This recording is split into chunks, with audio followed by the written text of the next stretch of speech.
Assalamu alaikum everyone, welcome to my channel Ideastic Online and welcome to another very important and fresh video. Today we'll discuss the importance of awareness. Awareness हमारी ज़िंदगी का एक बहुत ही important factor है.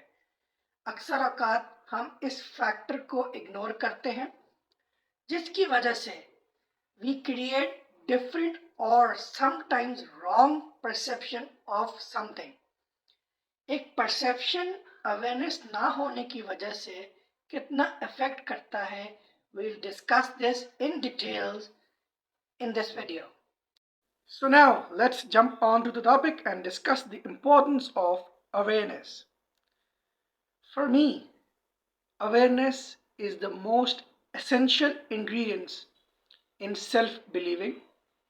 It provides you the focus, the vision through which you can lead your life successfully.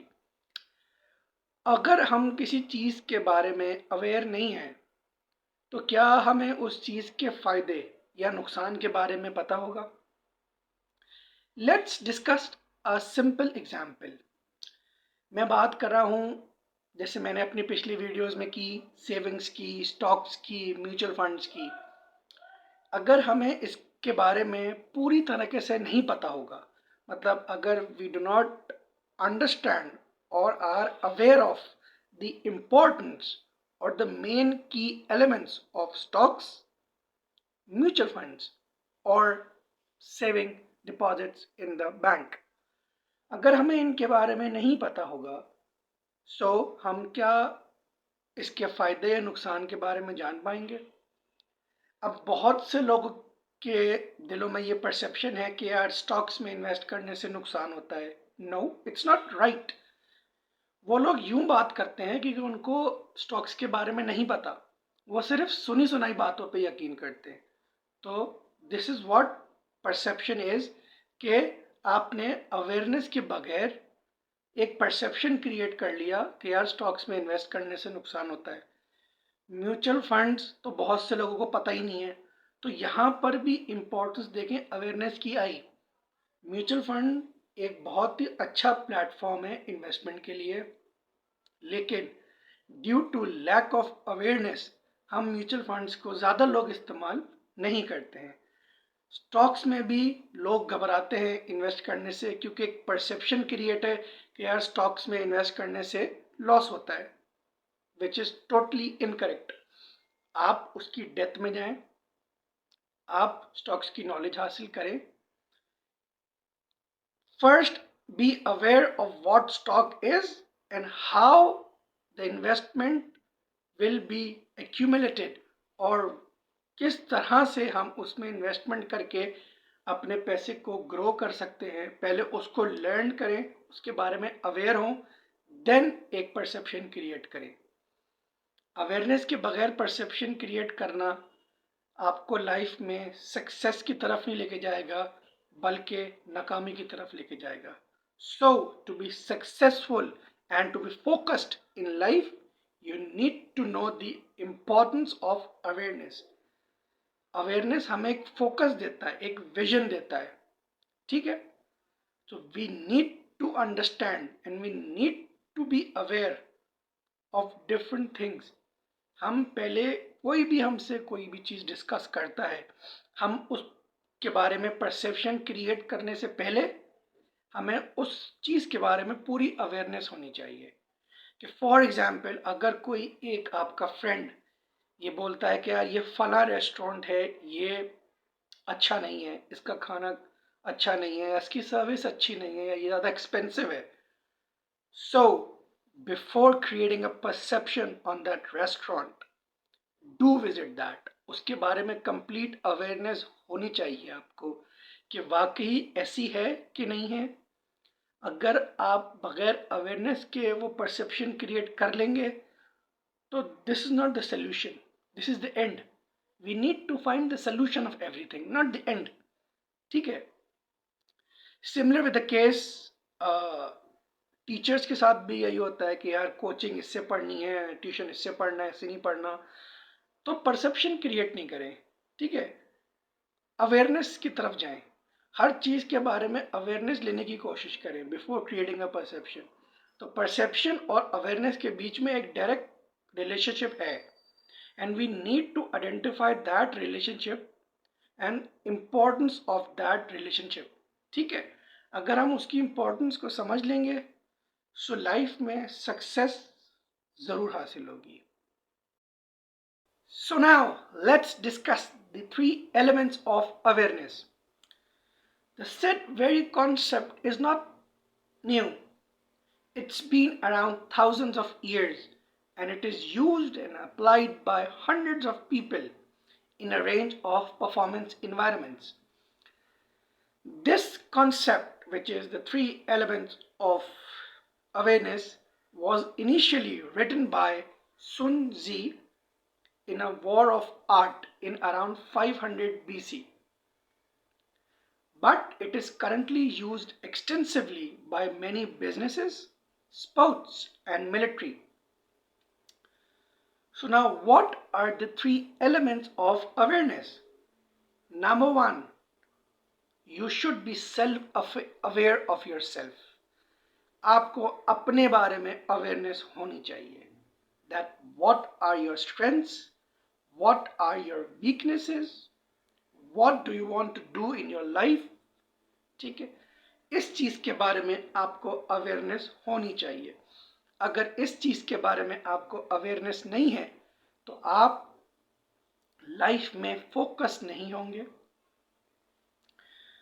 आपकी life में balance नहीं आएगा। अब now let's discuss a simple example. हम डिफरेंट कंपनीज में इंटरव्यूज़ के लिए जाते हैं और वहाँ हमसे एक बेसिक सा सवाल होता है कि भाई please describe 3 strengths and 3 weaknesses of yours.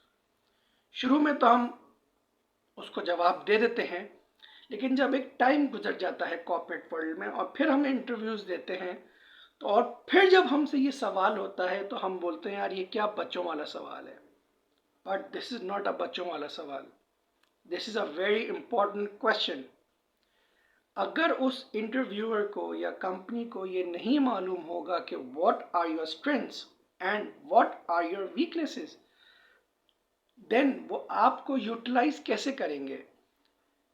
For example कोई एक पर्टिकुलर प्रोजेक्ट है, ठीक है, उसको एग्जीक्यूट करना है या उसको इम्प्लीमेंट करना है कंपनी में and with in a short span of time, और अगर आपकी ये स्ट्रेंथ नहीं है कि आप स्ट्रेस में काम कर सकें या मल्टीपल टास्क एक साथ हैंडल कर सकें, देन आपको उस प्रोजेक्ट में कैसे इंजेक्ट करेंगे, आपको नहीं लगा सकते ना उस प्रोजेक्ट में।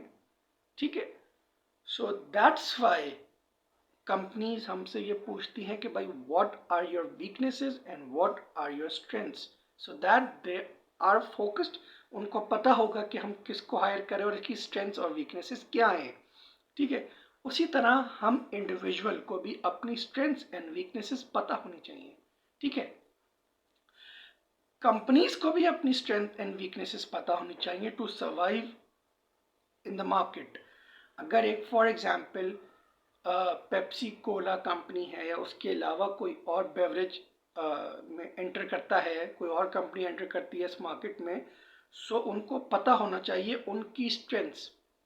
ठीक है, ताकि वो जो बिग प्लेयर्स हैं उनको बीट कर सके। इसी तरह हम इंडिविजुअल को भी अपनी स्ट्रेंथ्स एंड वीकनेसेस के बारे में पता होना चाहिए। ठीक है, we should be focused. This is the very important element of awareness, self awareness.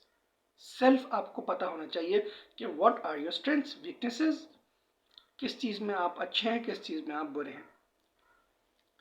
Now number 2, second element, environment. पहला तो हो गया आपको अपने बारे में अवेयरनेस होनी चाहिए ना। सेकंड है इन्वायरमेंट के बारे में। For example you are working in a industry, ठीक है, बैंकिंग इंडस्ट्री ले लें या फाइनेंशियल इंडस्ट्री ले लें, उसमें आप एक काम कर रहे हैं, तो you need to know the importance and the different dynamics of that industry through which you can survive easily. उस इंडस्ट्री के बिग प्लेयर्स कौन से हैं। ठीक है, हम जब बैंकिंग में होते हैं ना, ये नहीं कहते कि यार ये छोटा बैंक है, ये बड़ा बैंक है, इसमें अच्छे बेनिफिट्स हैं, इसमें कम बेनिफिट्स हैं. तो we need to identify the big players in that industry all over the world. मैं एक पर्टिकुलर कंट्री के बारे में बात नहीं कर रहा, I am discussing this all over the world. ठीक है, आप ये बोलते हैं कि यार ये बिग प्लेयर है इस इंडस्ट्री का, हम कोशिश ज़रूर करेंगे उस बिग प्लेयर में एंटर होने के लिए. So you need to know, number one, इसमें देखें पहला एलिमेंट आया कि you need to first know कि what is your strength and weaknesses, then what who are the big players in the current environment और द करंट इंडस्ट्री. ठीक है, what changes you need to be acquire before going in that big player company.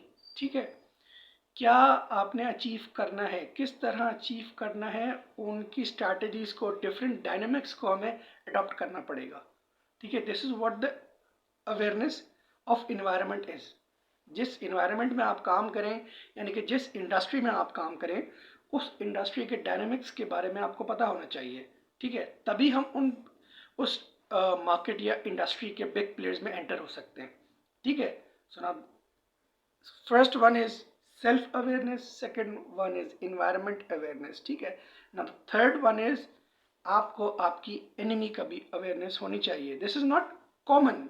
मतलब for example यार आप मुझसे पूछेंगे कि भाई मैं एक बैंक में काम कर रहा हूँ तो मेरा एनिमी क्या हुआ. एनिमी से मुराद, मेरा एनिमी आपको दुश्मन नहीं है.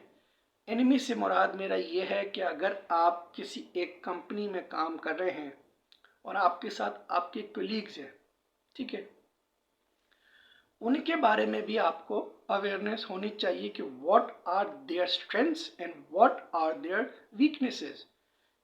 उनके बारे में आपको पता ये होना चाहिए, इसलिए पता होना चाहिए कि अगर आप एक कंपनी में सर्वाइव करना चाहते हैं, ठीक है, अगर आपको आपके बराबर वाले के बारे में या अपने कोलीग के बारे में जो आपके डिपार्टमेंट में आपके साथ काम कर रहा है उसके बारे में नहीं पता, ठीक है, अगर आपको उसकी स्ट्रेंथ या उसकी वीकनेसेस के बारे में नहीं पता, तो how could you form a team.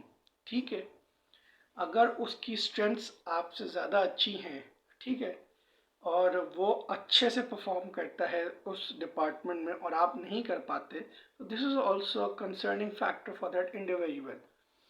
So for that you need to identify, you need to be aware of the individual, your colleagues strength and weaknesses.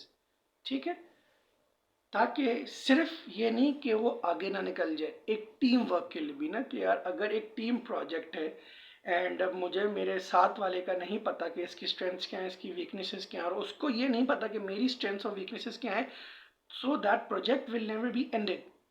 ठीक है, उस अगर प्रोजेक्ट को एंड करना है, then we need to know the strengths and weaknesses of everyone working around us. ठीक है, तो this is very important. So the three elements, number one self awareness, number two environment awareness, and number three enemy awareness. Not enemy, यार वो enemy एक word है बस, ठीक है, नॉट एनिमी अवेयरनेस, बट जो आपके आसपास कलीग्स काम करते हैं उनकी अवेयरनेस के बारे में आपको भी अवेयर होना चाहिए. I hope you guys like this video. Please share your views in the comment box below and please subscribe and like my channel for more interesting videos. Till the time next video is coming, Allah Hafiz.